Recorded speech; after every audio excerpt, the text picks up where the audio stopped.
guys, this is Jay coming at you from the Not Too Shabby shop today, or I might be from my channel, but we are playing with Not Too Shabby products for the August release, and the Paper Pad Club this month was these fall gingham patterns, sort of similar to the spring. I don't know if there was a winter one, but there was both a spring and a summer one.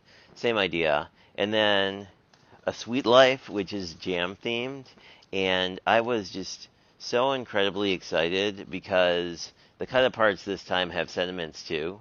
I'm not actually going to be using them, but I was just really excited about them. Anyway, it's all very jam and sort of grape and cherry themed. Although last month we did have apples, so I'm going to bring some of that in as well.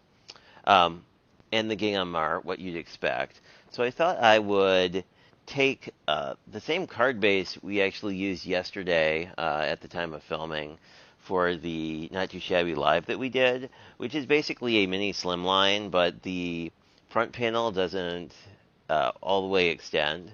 So basically, this is 3.5 by 11, so you can cut two of these out of a single sheet of 8.5 by 11, so it's a really efficient way to use your paper. Then you just basically fold it at 6.25, so you wind up with your 3.25 by 6.25, and then you can just burnish down this fold, and you have a card base.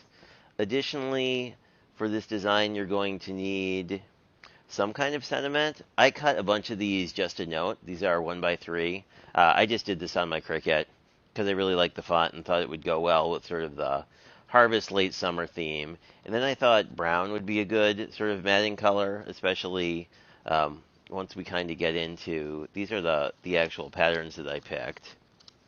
And this is going to be like super easy even compared to the live, because they're basically all the same pattern, and each side has a more muted and a more vibrant version of the same pattern. So pretty much we don't need to be super careful, and that's one of the advantages to using one of these gingham pads, is that basically everything matches everything. So if you're using them together, you don't really have to worry about it.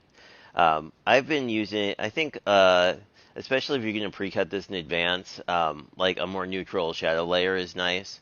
I would like to try it with like a metallic cardstock. I think that would look really good for a holiday card if you did it in gold or silver. Or there's like a copper color I've been using all the time lately that I've been really liking. Anyway, let me show you how these go together. So basically you need a front piece, and then you sort of, I like the actual lighter red. It reminds me more of a tablecloth my grandmother had, and let's do the lighter red and then the more navy. So these are where the pieces go down. And you can put this together either with dry adhesive or wet adhesive. I actually find the glue makes it, like a wet glue actually makes this a lot easier to make sure is even. And you basically want to make sure you put down a bead at the edge and then just do a little in the middle. It doesn't really matter terribly. This isn't going to be like this paper isn't going to be under stress. And then you can use anything you like. I tend to just use my bone total because it's usually here, but any kind of a device to squeegee the glue around. Then I just open it to make sure I didn't glue the paper down. And, you know, depending on your taste, you can use either the darker or the lighter side. And that is that. So that's basically the base of the card done. The only other major piece to do is to put together the sentiment strip. So I'm going to grab one of the shadow layers, and I just sort of put a little glue down on sort of the area that you're going to want to cover up. You don't have to be super exact because the glue does give you a little working time. If you're using tape, you're going to have less working time, so just FYI.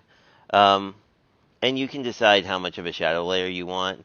I've generally been liking this, and you see this is a little crooked, so I can still peel it off and then put it back down.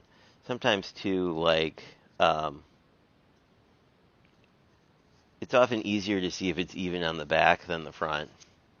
So that's what you wind up with. And then the sentiment is going to mount here. You can put it at any height you want, really. I like it down in the corner because it gives you this big space to put a piece of ephemera. And I've been sort of putting glue about halfway across. And then what I'll do is I'll just sort of line this up. And using gingham makes this really easy because it's a square pattern. So you can just line up the squares and you should be good to go. And that is most of this. I really like the idea of having sort of an accent piece. This is from the It's Apple Season pattern ephemera pack from that goes with the pattern paper of the same name, and I've been enjoying using it quite a bit.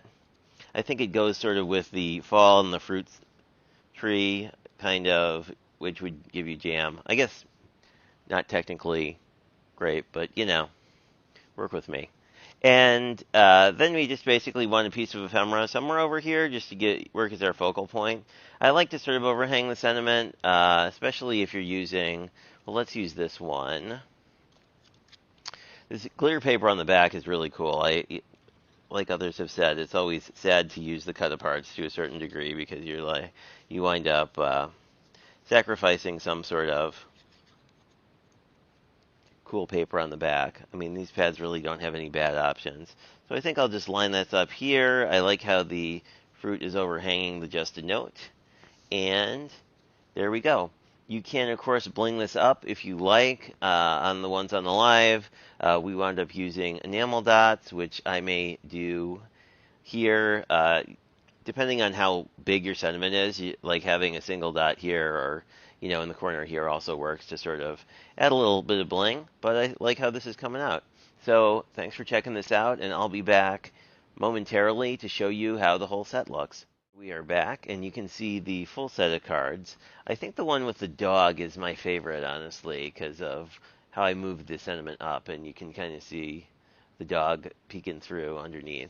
But I think they all worked out really well. As you can see, there was sort of no rhyme or reason to how the papers went together.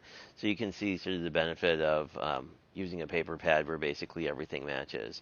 But I really think I like that I had a white border on all my ephemera because I think it kind of offsets it from the background, which is really colorful. So anyway, that is what I have for you, and my links are down below if you're interested in picking up any of these things.